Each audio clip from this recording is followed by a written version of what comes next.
Okay, we're back with the line on the clock and an even half dozen topics this week. Let's start with the Albuquerque Public Schools push to require yearly proof of residency instead of just at initial enrollment. Officials say this will even out the balance between overcrowded schools and those that are under-enrolled, but opponents fear the change will discriminate against the homeless and immigrant families. Now, Rob, is there a compromise in here somewhere? Because I've got to tell you, as a parent of APS kids over the years, this is a huge chess game in this town. People just handing around these crazy fake bills just to get their kids into some crazy school. You know what I mean? This is a toughie. Yeah, it might be an argument for school choice. I would the marketplace is speaking, right? And I would think that that this is probably overall a good idea, because parents have to give a notification or proof of residency when they take their kids out for Little League practice, etc. So I know that there are some concerns out there. Sure. But I don't see that. Sure. James, your thoughts on this one? Yeah, I think that there's a middle ground here. It seems that it would be reasonable to make a rule that affects the broader community and make exceptions for the cases that don't fall under that. Right. There can't be that many homeless families or immigrant families without the necessary identification, given the fact that our state makes considerable efforts to address those concerns within those communities. Sure. You know, Matthew, we're asking for one form of ID. Some states require 5 or not more. This is not uncommon around the country to do this. Yeah, I remember when I went to Rio Rancho High School, and there was only one high school, but there was 3 middle schools, and I remember one of my friends, his parents owned a business that happened to be in the new schools district, so they used the business residents, and the bus would go pick them up. This is what I'm talking about. This is the games I'm talking about. Yeah, Steve, I'm going to hold you, Mr. Santa Fe, I'm going to hold you on that one. No worries. A Valley Meat Company employee swears at animal activists before shooting a horse directly in the head. It's all on video. His point, killing a horse considered livestock is no different than a farmer slaughtering his own pig for consumption. Now, Valley Meat Company, which wants to open a horse slaughterhouse here in the state, the first one in the country in years, has fired him. But this is a deeply personal issue for many people, Steve, including the legislature. This guy, I'm going to guess, could not have helped the cause of those who want to have a horse slaughter plant. That's the thing. PR goes, he did far more damage to that company than any animal rights activist could ever do. You know, someone holding up a picket sign doesn't do anything like that. Just it horrified people, and rightfully so. And it didn't do them any good at all. It's a tough one. They can talk about his legal right and everything, but my God. Exactly. Matthew, you know, it's interesting, slaughter versus non-slaughter. We've gotten to this highly, emotional place. Can it ever pop through to something coherent here? Well, if that's the kind of discourse we're going to have, no. I mean, right. I didn't watch the video. I just read the descriptions. I had no interest in watching that video once I read the descriptions.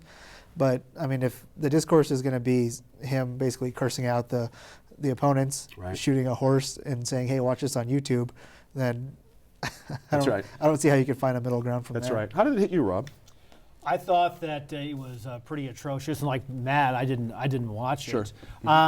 But I think what's unfortunate is that even though a number of people come out against this proposed horse slaughter plant, I do think the people who are in favor of building this thing do make up some good points. I mean, with the price of hay going up so much, so many horses are starving. And so but I think this thing just went over the edge. Sure. Real quick, James, your thought? To follow up on that, I mean, there was a reasonable debate to be had about whether this was a good idea. There were benefits, there were pros and cons.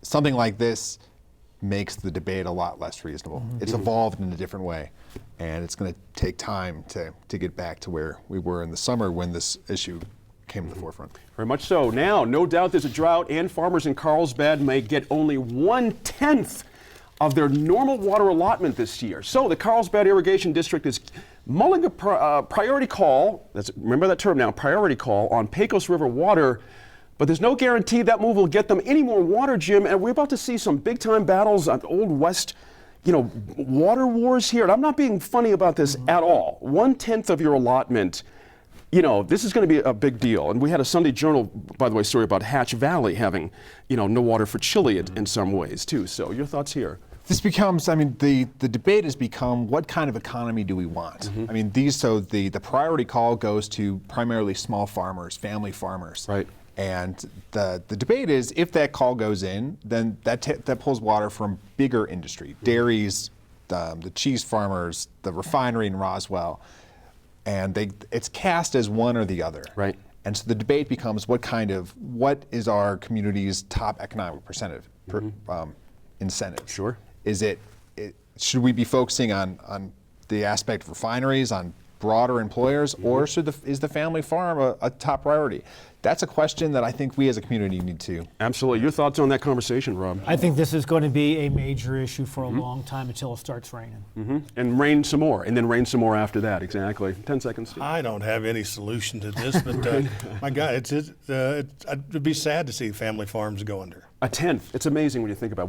We got to figure this out. Now, New Mexico Supreme Court has agreed to hear appeals for 2 lawsuits that allege corruption in state investment practices and seek to win back millions of taxpayer dollars sent to allegedly dubious investors. Matthew, Bill Richardson is implicated here because this was his administration, but he's not being sued, and any problems he would have, he would likely come only in the court of public opinion, certainly. So let's go there. Can he ever get past these allegations? Because they seem to be coming like every 8 months or so. Is this something that's going to dog him here forever? I mean, it looks like it. Every time you think that it's over, it's like, it's like Jason or Freddy. It just keeps going back over and over and over. It keeps following him everywhere.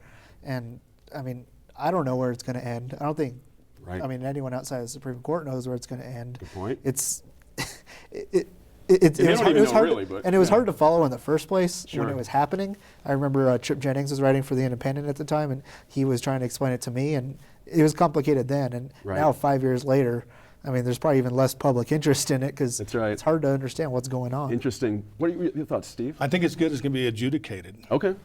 Some finality will. Yeah, Okay. yeah. Rather than just have it dropped and having these vague allegations out there, who knows? Maybe there will be a closure to this thing. Sure. Your thoughts, Rob? I would love to see us get to the bottom of this thing. Okay. I mean, it's like a Gordian knot that may need to be cut one of these days. But I think for the interest of Mexico taxpayers who got taken to the cleaners A lot of dough. by many people in the financial industry and in politics, I think it's imperative that we try to get to the bottom of Gonna it. hold you like that one, Jim, but you're first on this next one. The C&M Chronicle, Central New Mexico Community College's newspaper. Did you hear about this? Was shut down after its sex issue hit the stand, sparking an uproar over censorship. C&M officials, however, have backed off and returned confiscated copies of the paper and let the staff come back and put out a paper. But now that temperatures have cooled, Jim, it just seems to me, as I read it, they don't have a J-School program there. It's not necessarily a structured journalism type thing. And CNN President Winograd has come out and said, you know what, maybe this is a sign that we need to restructure this whole program and get some structure in this whole thing. Would you agree with her take on this? Was that part of the problem here? I would absolutely agree with that, especially coming from, I came from an undergraduate program that didn't have a journalism program and Yeah. had a newspaper, and it kind of wheels and deals, if you will. Right. And it wasn't until later that I could really understand just how much wheeling and dealing there was happening there. Right. So, Not to cut you off there, but Rob, this is not a game, even in college. If you're going to put out a paper for public consumption, there should be a little backdraft of training or something behind you, don't you think? And so CNN, I don't know. it's I'm not like a blog. I mean, right? I mean, maybe the it school's should- name's on it, for gosh sake. Maybe it should be. I mean, but my feeling is the freedom of the press. Now, having said that, Okay.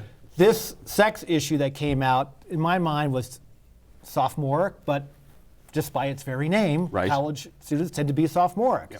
And the idea of confiscating the issues, I thought the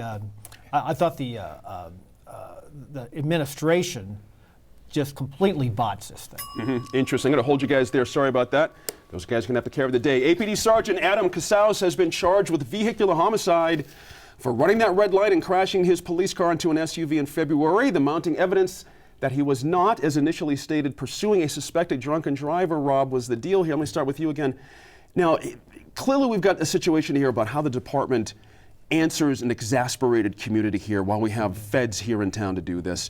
It seems to me that this was the wrong time to have this kind of tragedy. There was no way he was getting away with this. Yeah, there was no way. Yeah, the Albuquerque Police Department has had plenty of black eyes, and this is another one. Even though he appears to have been cleared, or appears that he's going to be going to go to trial, there's still a lot of things. Jeff Proctor had a very interesting article in the Journal, discovering that he was not on duty at the time, that Right. there was no evidence, at least so far, that there was a DWI driver out there he was pursuing. It doesn't look good for the APD. He did a great job with that, Jeff Proctor. Yes. Thank you for mentioning him. Matthew, your thoughts on this one? Well, I mean, same thing as everybody else is thinking. It's just another black eye for APD, and I mean, I don't know how many black eyes they have at this point, because it is every time you hear something about APD, it's just somebody getting killed. It's not That's even right. a bad thing. It's That's right. somebody getting killed. That's right. And It's amazing. And again, going back to the like we're talking about elections. Sure. It's going to come up in October, I think. That's this, right. This sort of thing. I know you don't live here, Steve, but from the outside looking in, that can have some value sometimes. Yeah, I covered police in Santa Fe for 10 years, and thing is, cops mess up. And sometimes cops lie. But not all cops do. So, you know, the whole force shouldn't be brushed with this. But yeah, it does not look good. And I'm glad it's going to preliminary hearing rather than grand jury, because at least that'll be out in the That's a point. open that way. That's a point. I want to thank you guys. We do this every year for sure. Steve's done this a whole bunch of years and some new faces here. Thank you all for your hard work in the session, keeping us all informed. We really need your efforts on that. Thank you very much. Thanks for spending time with us on your weekend. I'm Gene Grant. We'll see you next week in Focus.